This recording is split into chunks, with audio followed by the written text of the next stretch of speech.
Ah, this is heaven!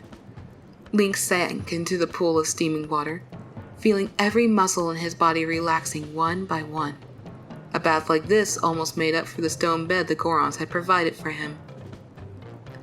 "Anything else I can do for you, big brother?" Boral asked. The large Goron attendant Darunia had assigned to him laid out a fresh red tunic on a stone shelf nearby, as well as a stiff towel Link knew he wouldn't be using, since it was about as soft as sandpaper. "Would you like a famous Goron massage?" "No!" Link said, a little too hastily. He eyed Boral's rock-like knuckles, which he was cracking one by one. "No, thank you, Boral, but a bath is all I need."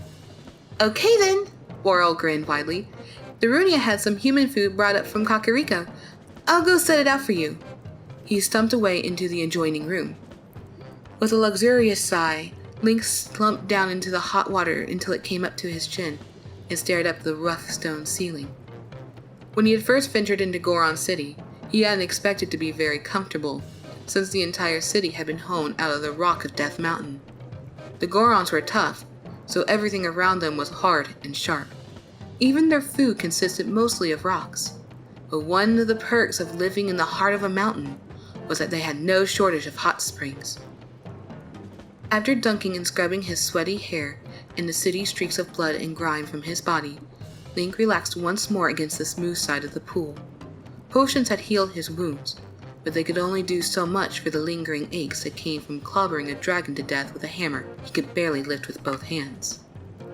"Feeling better?" Navi said, perching on his forehead. She carefully prodded a scabbed-over streak that, mere hours ago, had been a bloody gash splitting his head from temple to jaw. Link smiled, his eyes closed.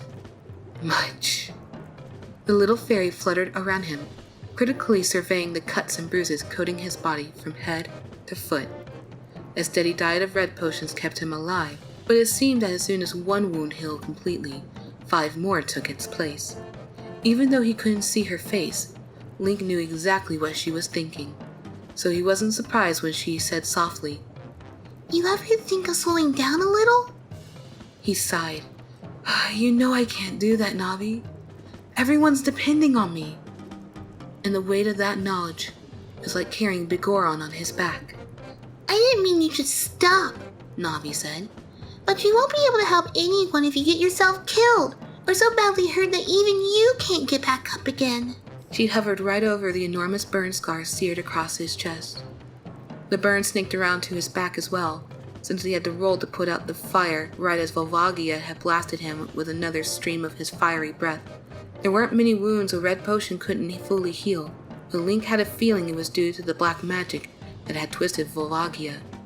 Or maybe it was just more serious because his red tunic had burned away into tatters, and he'd been forced to finish the battle and escape the crater without its protection from the heat. When he closed his eyes, he could see the enormous dragon lunging towards him like Volvagia was etched into his eyelids. He twitched involuntarily, even though he knew it was just a memory. It wasn't that easy to get over slaying a dragon. All those heroes in the legends had neglected to mention how harrowing it was to dodge flaming boulders, jets of fire, and slashing talons all at once, then bash the beast's brain in. "I'm sorry." Navi's tiny voice broke through the memory, and Link opened his eyes in surprise to find her hovering, wings drooping in front of him. "If only I'd been more careful," she whispered. "What are you talking about?" Link said gently. "You were amazing.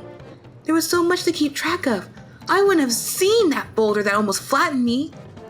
"But I couldn't even figure out his weak point. Maybe if I had... you wouldn't..." Link splashed water at her, dunking her under. She emerged spluttering, her wings useless. What was that for?" she demanded, splashing him ineffectually with her tiny hands. "That's enough," he said, trying to be stern, though she looked too funny with her wings stuck together for him to keep from smiling. "We defeated him anyway, okay? We both did our best, and we got out alive. That's all that matters in the end, right?"